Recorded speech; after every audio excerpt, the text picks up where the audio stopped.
if you would like to communicate that way, I will have another screen open for that. So real quick, similar to the last workshop I ran, what is this workshop? It's an SEC library workshop for students and employees designed to introduce concepts and conversations, in this case around ethical issues in generative AI. This is another step in the digital literacy journey. So just like I said with the last presentation, all of these things are designed to help you feel empowered and confident as you're interacting with digital tools, emerging technology, how to stay connected to technology as it moves forward and evolves throughout the world. So I hope that you will find this as another building block in your knowledge as you go forward here at the college and beyond. And this is open to folks of all backgrounds and skill levels with GenAI. So even if you've only loaded Copilot or ChatGPT once just to play with it, or if you use it every day, I'm hoping that you'll get something out of this workshop. This workshop is not mandated or co-created with college administration or specific programs, though I am very grateful for business technology. Thank you, Sam and Janelle, for encouraging me in doing this and integrating some of this into your curricula. This is designed by me. It's not designed by other folks. This is not a broad introduction to the technology or platforms of GenAI. That's what I cover in the intros workshop sessions. But this is a deeper dive into the philosophy and philosophical issues behind GenAI and behind technology. And this is not the only perspective on ethics and GenAI. In fact, I am not a philosopher, even though sometimes late at night I like to think I am, because I can't turn my brain off from pondering the universe and our big questions around technology. But there's a lot of really great folks out there that are talking about some of these issues today. And I highly encourage, if you find this stuff interesting, seeking out the experts, seeking out people that study this every day and think about these issues every day. So here's the latest, and thank you, Sam, for your comment in the chat. Here's the latest visual representation of myself. This is a white male librarian in his upper 30s wearing a beard and mustache, balding head with a bit of light brown hair. Didn't really do the balding thing very well. And also, I should have added shaggy balding hair because that's kind of where my hair is today. Blue eyes, wearing fashionable eyeglasses in a community college library, up close portrait, 85mm lens. When we use GenAI, we have the ability to be very specific with our requests. And so this is a prompt that I used to describe myself. For those of you that are not able to see me very well on in the Teams room, I am a white male librarian in his upper 30s. I'm wearing jeans and a brown sweater. I do have on what I think are fashionable glasses. I do have shaggy, balding, light brown. And I'm about 6 feet tall. A lot of you know who I am already, but I am one of the librarians at SCC. I've been here since last quarter, and I'm excited to be here, excited to be doing all of the librarian things in addition to running these workshops. That includes providing other types of instruction at the college, supporting the collections and what resources we have available to everybody, supporting the spaces, answering research questions. If you ever need to reach out to get an answer to your needs, your information needs, please drop me a line, stop into the library, or send me a message online. I'll be happy to help you. Does anyone have any questions for me before we get started? And I'm not seeing anything in the chat.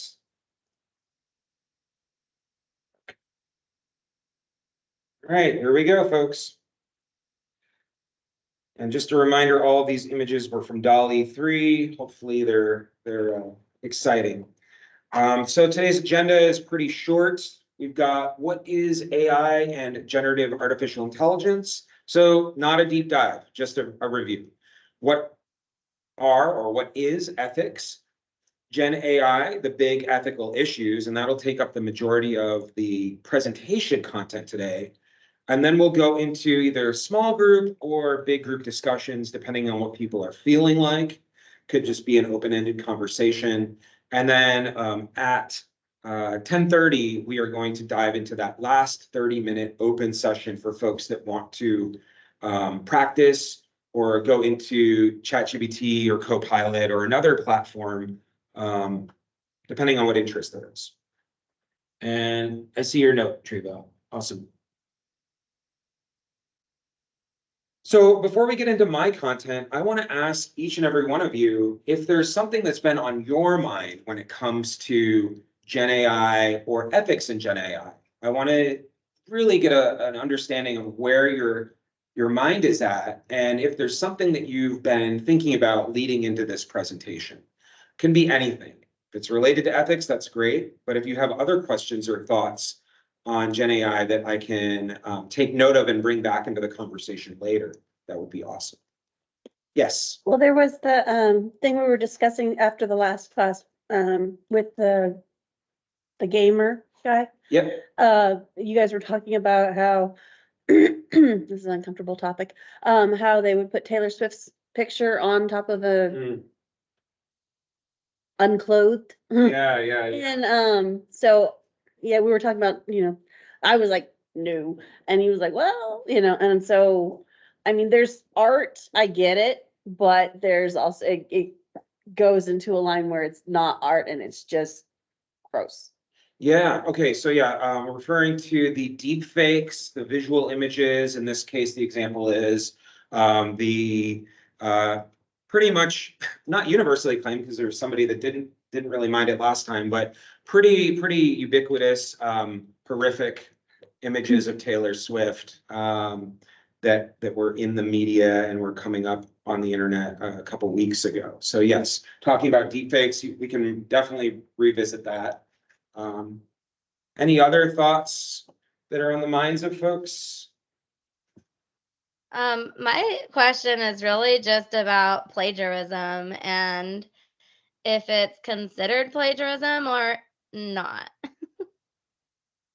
Plagiarism, awesome. Is it plagiarism or not? Great. And that was Natasha, right? Awesome. Yeah. Very important also from an English professor point of view too. Okay, anybody else have any thoughts on their minds on this lovely Tuesday morning? I'm almost also concerned about inherent bias that is built into the model.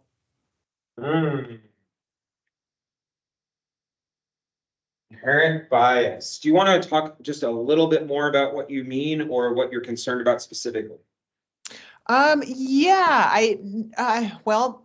human being, it's built on existing knowledge that human beings have created, and human beings are very biased.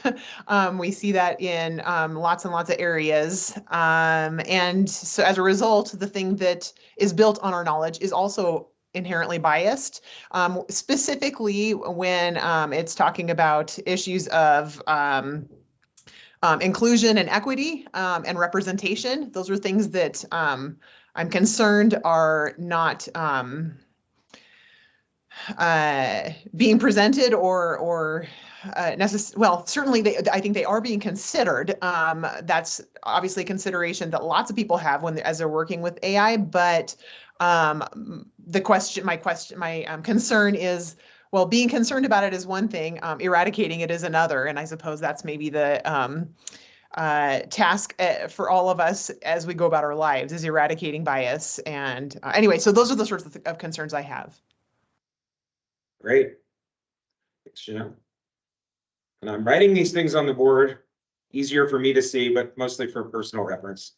Anybody else want to unmute and mention idea, question, consideration, concern? Greg, I guess I'm just concerned about professionals and students not really understanding how AI works. And so then just kind of blindly doing whatever it says instead of thinking critically about it and using it as a tool.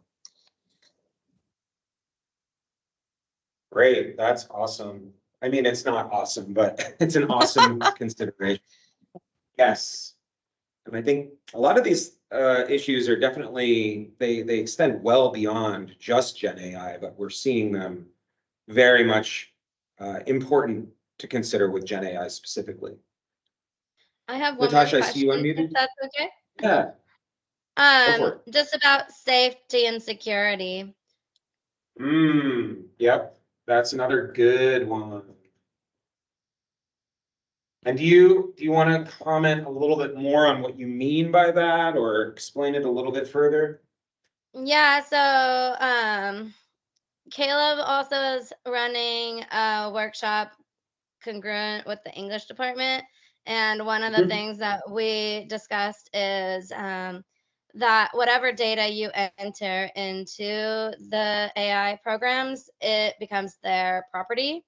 And so, like we talked about, is that like a concern for, them getting information about you or other people if you mention other people's names um in the program and all that stuff.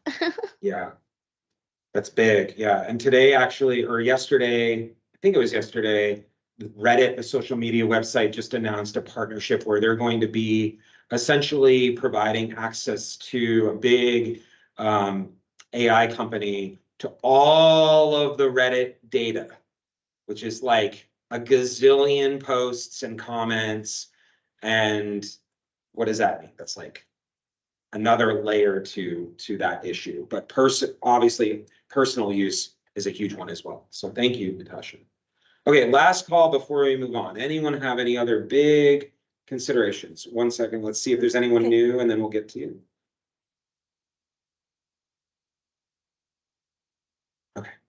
Just what the future of AI holds, rules, boundaries, laws, who's going to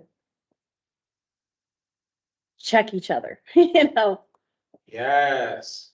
Just saw an And article how? this morning pop up on accountability of the developers. And then we think about things like government oversight, which we'll cover in a second here. But yeah, that's a really good one too. The future is here. Okay, thank you all. Thank you for adding to this metaphorical cauldron of ideas. Feel free to throw more into the chat.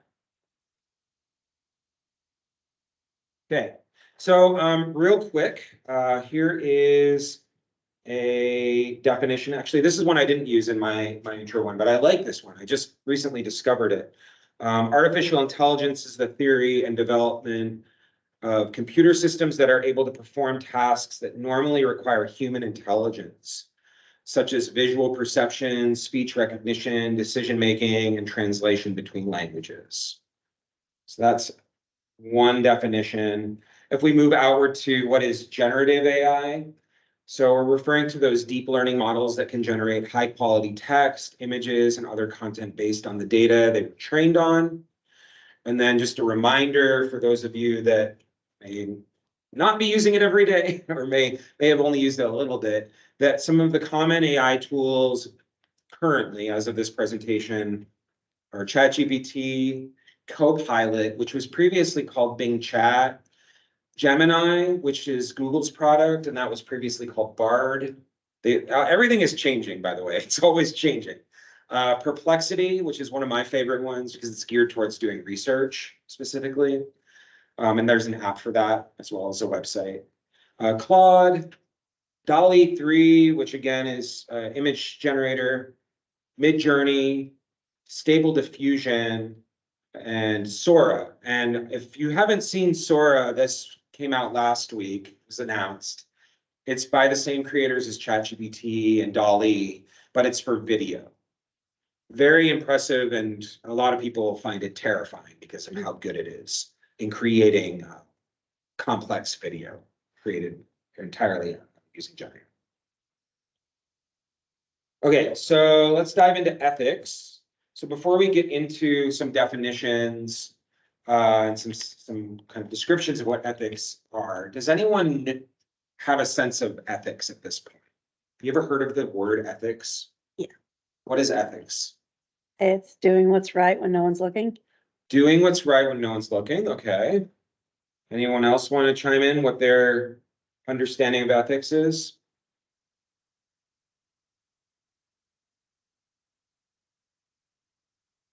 It's a great question for 10 a.m. on Tuesday.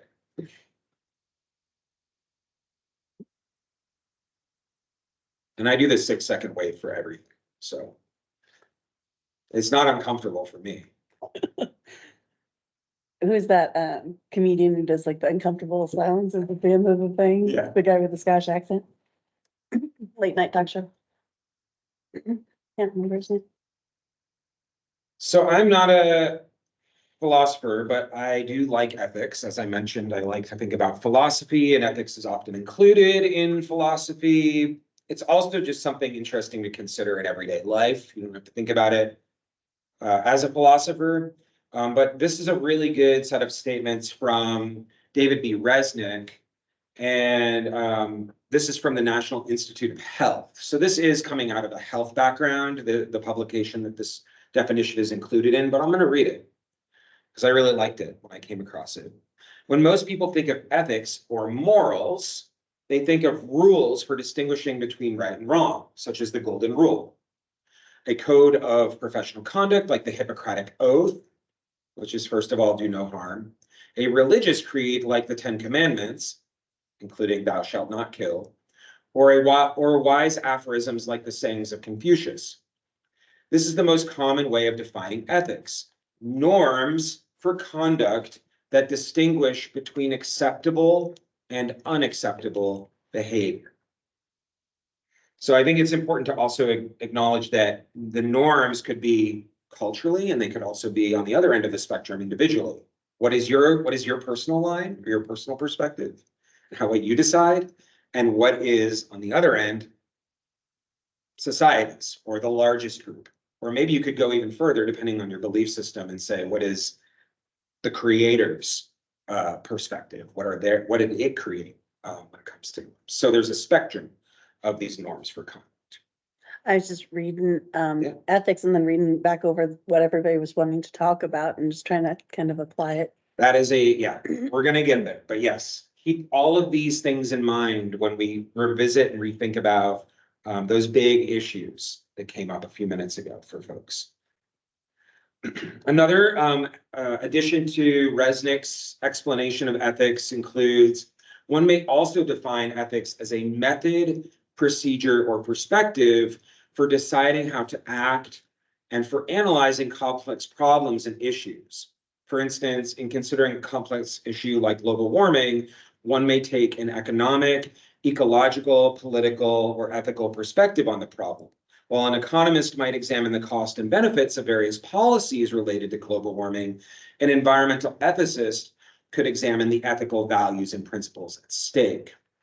So really why I included this, two reasons, this additional statement. One, I think it's really important as we're addressing technology, and especially emerging technology, that we approach this as a process. It's not something that we're going to understand entirely and immediately. It's going to take time. It's going to take time for us as individuals, and maybe it'll never end. Maybe it'll always be something we're trying to understand more and more. And also as a group. And that group dynamic could be from the people around us in our class. It could be the entire college. It could be the entire country. It could be the whole world, right? Like these things, these ethical implications and conversations can be looked at on a lot of different levels in terms of scale, but also across time. And I think this ties back to what you had mentioned about the future, rules, boundaries, and laws. Those don't happen in a day, the same way the technology doesn't happen in a day. So the process is over time. Does that make sense? And then also different perspectives. So we have different folks in the room, right? We have employees, including faculty. We have students. We have the individual specific context, like I'm a librarian.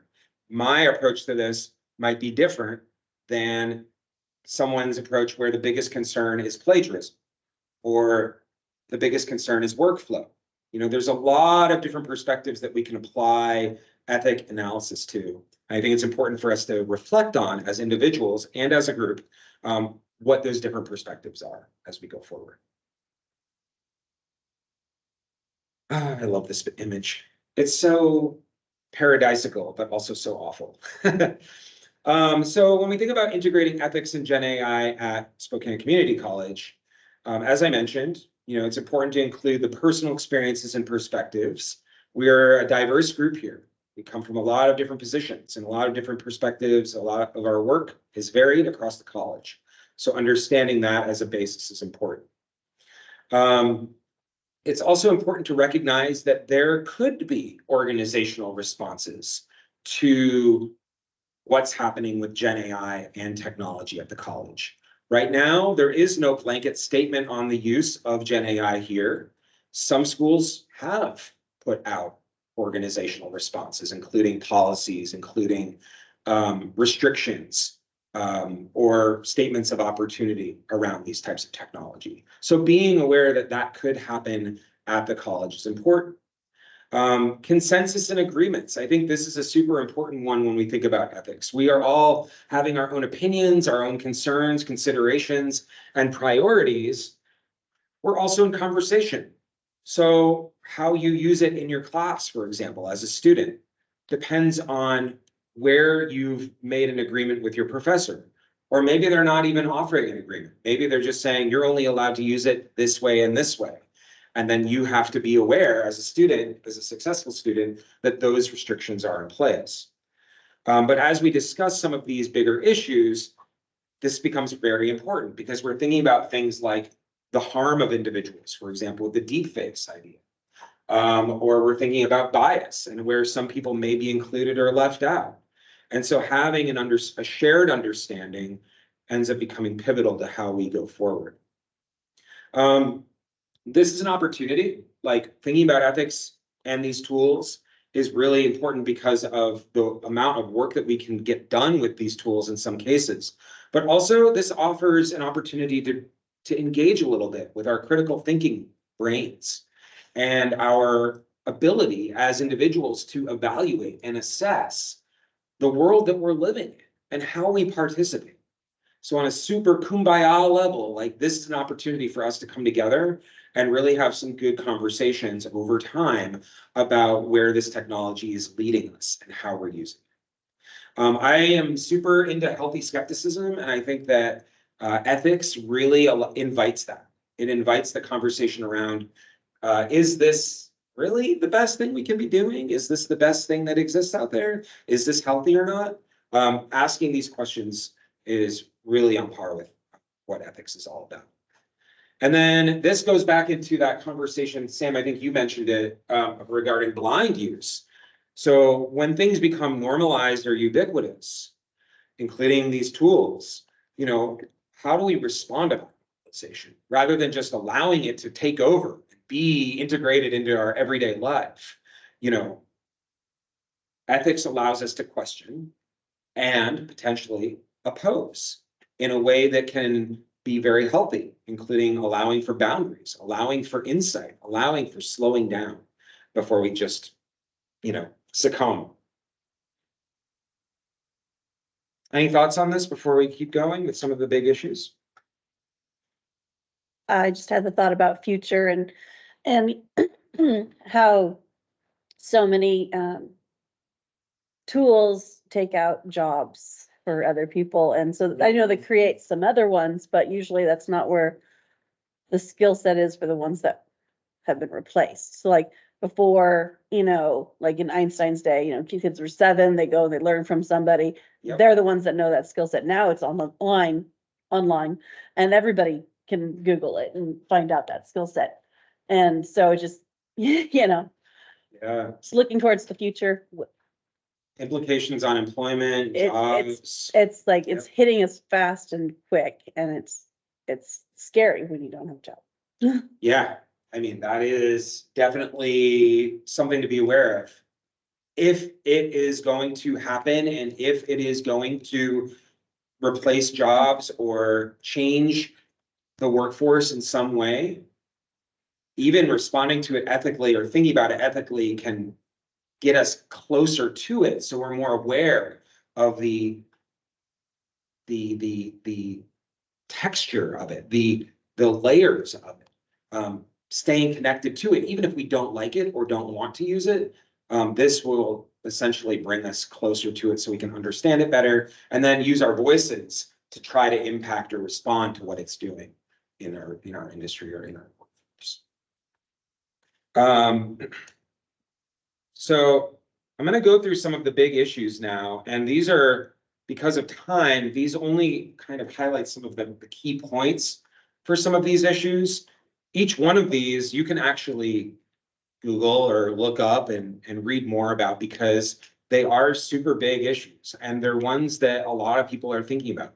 The same way we've mentioned a few, which are going to show up in the next few slides. There are quite a number of them.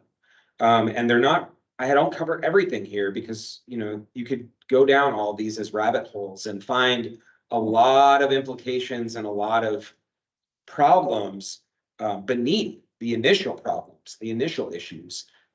So if you are interested in doing more research, there is a lot of information out there. But these are some of the ones that I've picked and chosen based on some of the workshops I've attended, the conversations I've had with folks here and folks elsewhere, and also some things I've seen in practice in my daily life thinking about GenAI. So first category, higher education student use, academic dishonesty. Where does GenAI impact academic dishonesty, academic success? Where is that relationship? Is GenAI as a tool and the information that it creates, whether it's text or visual, etc., is it a form of plagiarism? If you cite it, is it still plagiarism? Big question. Another thing is the variation in student use. How do students that are using it in different ways in the same context, in the same program, in the same class, how is that an issue? How is that a problem? Some students might have it normalized. Maybe they went to high school and they were told they could use it every day in high school. Suddenly they get to college and they have all this experience versus some students that maybe have never used it before or only used it once or twice. And where does that impact student learning in a classroom environment? Yeah, so it's being normalized for the younger generation that's currently in the K-12 system. And it's probably going to become normalized in different platforms at an even younger age. As we have seen with, you know, young people using iPads and phones at age 2 or 3, what types of GenAI or automation tools are going to come out that's going to impact early childhood education, early learning, etc. If folks have any thoughts or ideas, please feel free to unmute. I'm not going to stop and ask every time. You can throw comments into the chat as well. I just had the thought about, you know, kids having more screen time and less chances for gross motor skills. Mm-hmm. Yeah, and there might be a combination of it impacting the screen as well as physical situations as well. There might be physical tools like toys that have it embedded, or like you know, I think there was a Black Mirror episode where there was or maybe it was a movie or some horror movie or something where there was like a doll that had GenAI in it, and or at least like a chatbot, and you could communicate with it. What does that mean? What are the implications on that? I do like that invention with like the glasses or something for video games. So if they're moving, yeah, here. Higher education and educator use. So this is coming up a lot. Like if your teacher is making materials with GenAI, they're asking ChatGPT to create your assignment as a student instead of creating it on their own. Is that a problem? If the faculty member is creating all the test questions using ChatGPT instead of writing them out on their own, is that a problem? when it gets to the point where all of the materials that can be created with GenAI is there a lack of depersonalization? Is there a lack of authentic education from the educator? Or is it simply a workflow optimization? Is it okay if the faculty or the educator creates everything that they use with GenAI? Access and cost of use. So I mentioned this in the last workshop.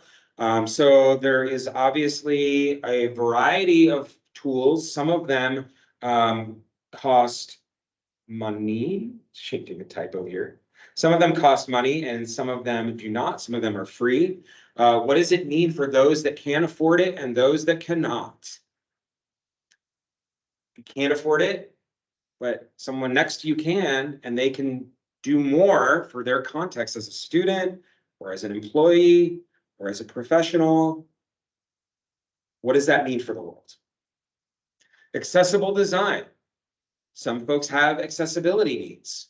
Maybe they have a disability that impedes their ability to use technology. A lot of these platforms that exist, I will tell you from use, are not designed accessibly. They don't need to be in terms of the world's standards. But if we are using them in a higher ed setting, we actually legally have to make sure they're accessible. They're designed accessibly, or we can get sued. So there's issues around that. Limitations on output. Hey, So- Greg, Oh, yeah. do you mind just taking a couple of seconds to explain exactly what you mean by accessible design?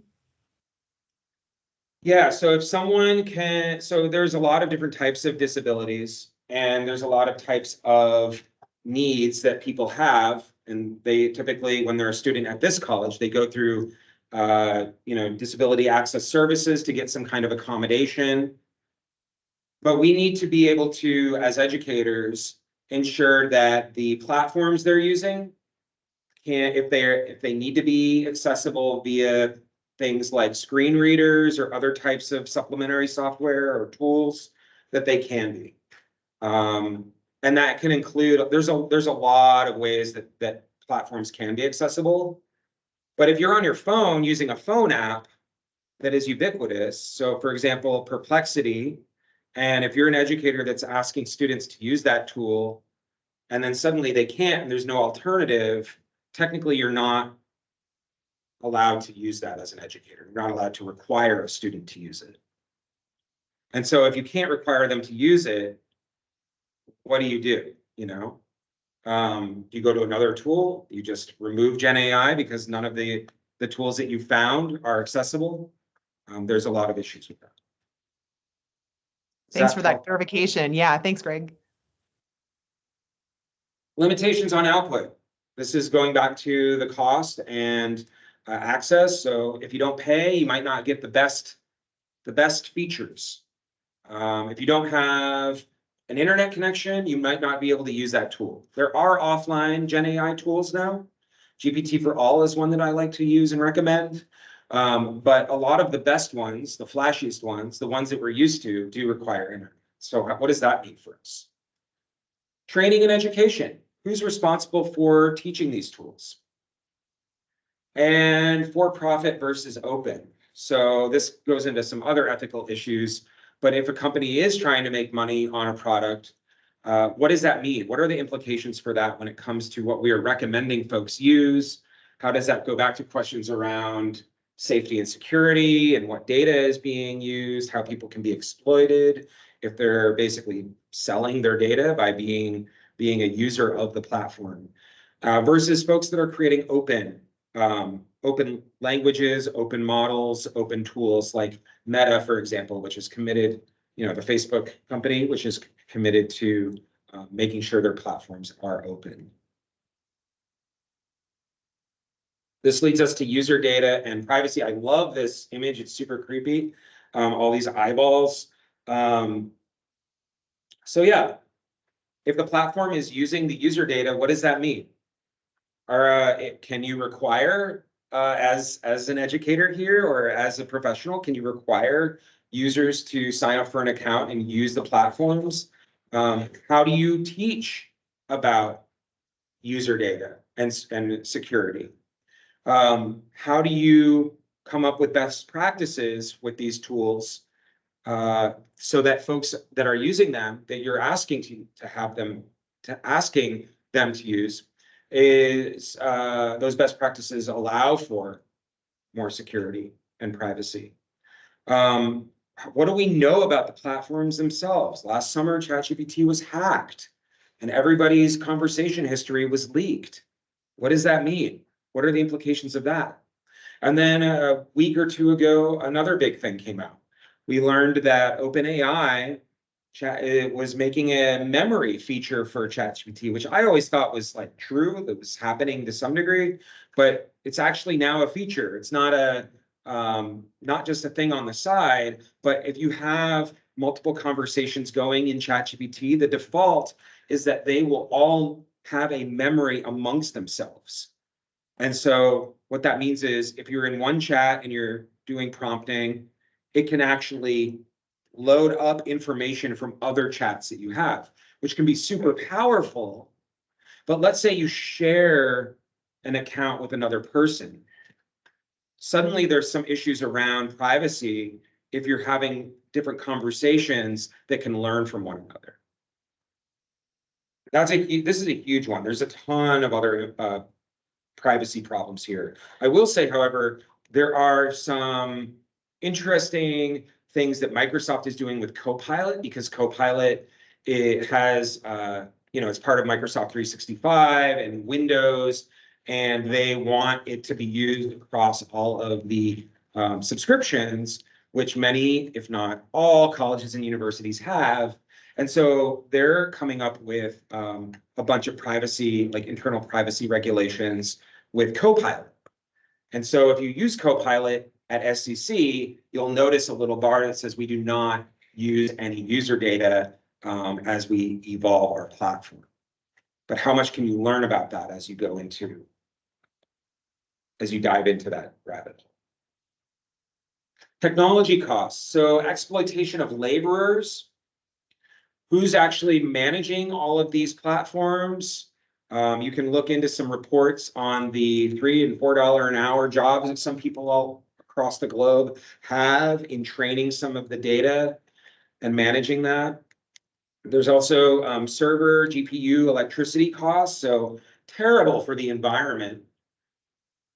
It's huge impact on all of the different emissions and the use of electricity in some of the server farms that exist.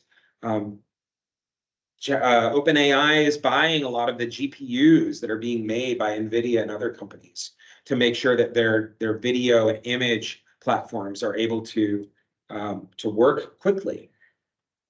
How is this sustainable? What does our sustainable future look like if this is growing in momentum and more people are using it?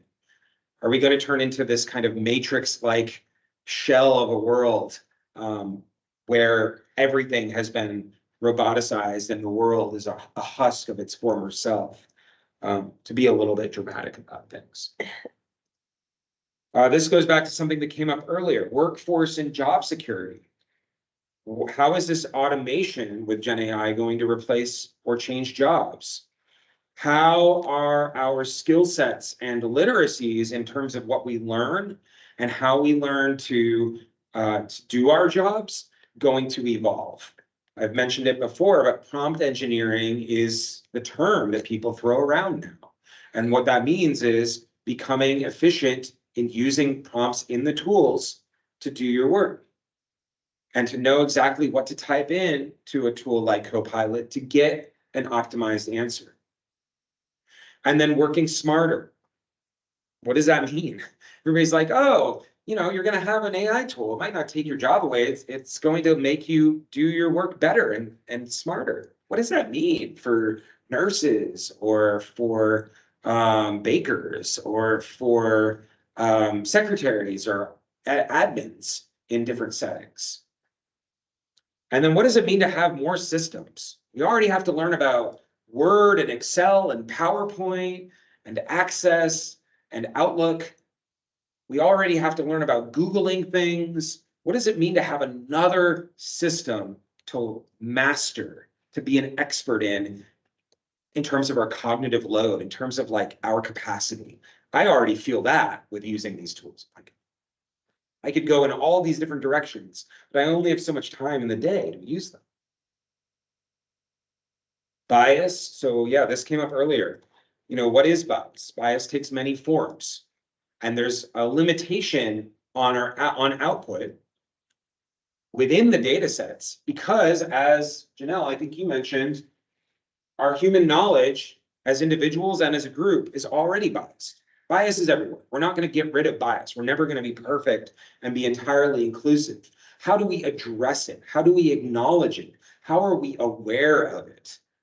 And then as critical thinkers, as users of these tools, how do we go in and use them and be aware when we see bias versus just blindly using the tools and thinking that they are ideal or perfect? Is there like a history background of who developed each thing to kind of know where they're coming from? That's the next slide on transparency, which we'll get to in a second, but that is a very good question. The other type of bias I like to point out is confirmation bias. I don't know if you can still do this, but in the early days of ChatGPT, you could ask it, what is 2 + 2? And it would say 4. And then you could say, actually, 2 + 2 is 5. And ChatGPT would be like, oh, I'm sorry, 2 + 2 is 5. Thanks for correcting me. And it's a ridiculous example, but you can actually do that with other types of information, more complex information. You could say something, you could tell it it's wrong, or you could say it's not quite there, and it will actually agree with you in its conversational manner. And the problem with that is that if you keep doing that unconsciously as a user, you're going to basically start creating an echo chamber in your chat, meaning you're going to get back what you want to hear. You can tell it what you want to hear, and it will start to tell you or give its answers in a way that confirms your own beliefs. And then developer safeguards. This is another thing. What biases, active biases, do developers have? I like to use the timeless example of sex and violence. Sex and violence these are areas that are no-no areas for the developers. In some cases, you can ask about, and this is, you know, if you're doing this as research, you can ask about certain types of violence, you can ask about certain types of sex or sexuality or sexual behaviors, and the tools will refuse to give you answers. Even if you want it as an objective research topic, you want that information, it will be a safeguard, it will be avoided. And there are these rules or limitations on the back end that restrict the type of content you're going to get. This is also really big with some of these issues around the images, the deepfakes, etc. Ask for images of people from Palestine, and it might say, no, I cannot create that. I don't want to create, you know, harmful material. It doesn't want to lean into stereotypes. There's a lot of examples there. Is it like a prompt thing they can get around it by saying Grand Theft Auto or something in the game? Yeah, you can. There are some prompts, jailbreaking that you can do. You can hack it to get around it sometimes. But transparency. So, do the developers tell you their goals?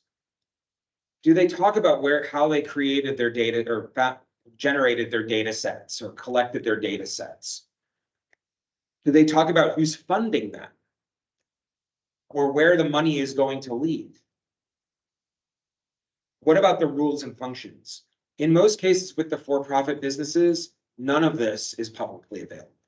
There are theories, there are discussions, but the developers themselves are not going to give away anything because it is a space race. I used that example last time, the last workshop. It's just like the space race back, 40 years, 50 years ago. And this idea that, everybody wants to be the best and people want to do it on their own. Each company wants to get there on their own. And so they're not going to give away their trade secrets. And that's problematic because it leads to things like, where is the bias? If we don't know what the data is, how can we identify what the sources are? How can we say what the bias is? You look like you want to chime in on this. Oh, no, I just was reflecting that how Russia and America, they developed some sort of we'll share the space station kind of Mhm. thing, and I was just trying to incorporate it with the World Wide Web space, Oh, yeah. and It's a lot of analogy. All right, guys, we're getting closer. I see we're at 10:30 already. Authenticity. So yeah, misinformation and synthesis. When there is a lot of synthesized sources that can lead to some misinformation, how do we critically evaluate it? Fake information. So yeah, if it may provide you with information that is not entirely true, and it requires us as researchers to use this, to look at this information and use other tools to verify if it's correct or not, similar to Wikipedia. Hallucinated sources, when it creates sources or different types of information that or citations that are not real.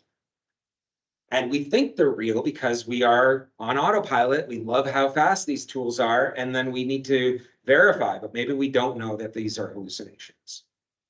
And then the deep fakes. We're going to cover this a lot more in the final workshop in terms of the visual world. But what are the implications of real versus unreal, authentic versus inauthentic, when it can create something that looks like it would pass as real? What are those implications, and how do we examine those? Copyright and intellectual property. Where does the data come from? Whose works out there in the world were used to create the data sets? How much of a work can be used to inform the tool? So like, do you need to upload an entire novel by James Joyce in order for the tool to be effective? Or can you add a couple paragraphs? There's a lot of things that you can unpack with this, but like where does the tool get its data, and then how does it use the data to be effective? When you put in user information, when you put in inputs, like let's say you upload your own novel into the tool, does that get rid of? Are you basically giving up your intellectual property, or is there a way that we can talk about our own intellectual property, our own copyrighted material, and using these tools in a way that is still ethical? And we'll dive into some of that in the visual world workshop coming up. Authorship and creativity, go real quick here. Like when something is being created with these tools, they often kind of sound the same. So what does it mean that the output, it sounds like ChatGPT? If we're using it to create our resumes and our cover letters, right now, a lot of people are saying, oh, it's so good. But down the road, we all might have the same voice. And is that problematic? Citations and statements of use, like if we're creating things with these tools, do we need to use a citation? Do we need to have a statement? And then how much can we use in our own work to still have our own work be authentic? Okay, a couple more. Freedom versus control. So who's regulating this? Is it regulated locally at the organization, the country level? Who's providing oversight? Who's reviewing this regularly, if anyone? And then how does it impact the marketplace or the commons? How does it impact things if there is control? Because we do want evolution in technology in some ways on one end of the conversation. We don't want to just cancel it out, or we may have missed some opportunity. So where that tension exists, really interesting. So thanks to everybody for sticking around. This is just the last few slides here, and then we'll see if anyone wants to have that open conversation. I think it's really important when we're thinking about all of these issues to think about where these impact our individual selves. What makes us get emotional over certain things? And I don't mean that in a dramatic sense. I mean that in a visceral sense. When we see those deep fakes of those individuals, you could see a deep fake of yourself, for example, you're going to feel something about that. And addressing the emotional state of the response is really important because that determines how we respond. Similarly, our lived experiences.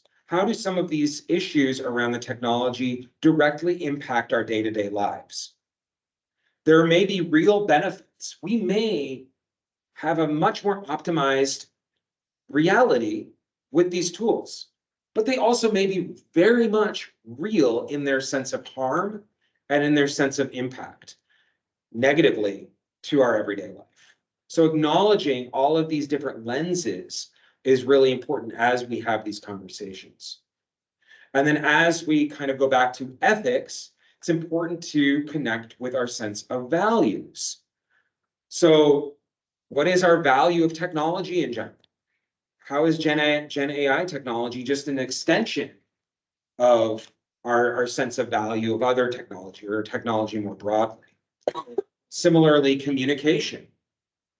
And a lot of this stuff is automated. A lot of this stuff is just something that we can bring into our everyday life.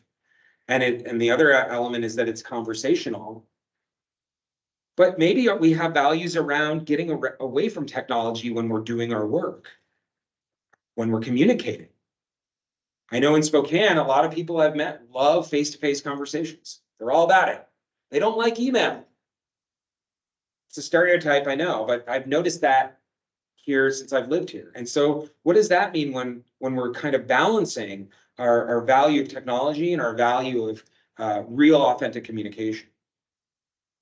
Valuing context, valuing our individual jobs, valuing ourselves as students, our context in our communities, and what are our collective values here at the college? And then this leads into those problems around addiction and overuse or abuse. If we become too used to using something, how does that negatively impact our sense of values as well? If we're no longer able to even break out and question it because we're so used to using it. So I'm going to, I noticed that, thank you for your patience, everyone. This was version 1.0 of this workshop, so I wasn't sure how long that was going to go. Clearly went over the time, but I did want to essentially acknowledge that we are over time if you have to go. And then I'm going to stop the recording and open it up to a discussion for folks that are available to stick around and share some ideas or raise back some of those questions from the beginning. So let me give me a second to turn off the recording. And whoops, that was stop transcription. Thank you, Teams.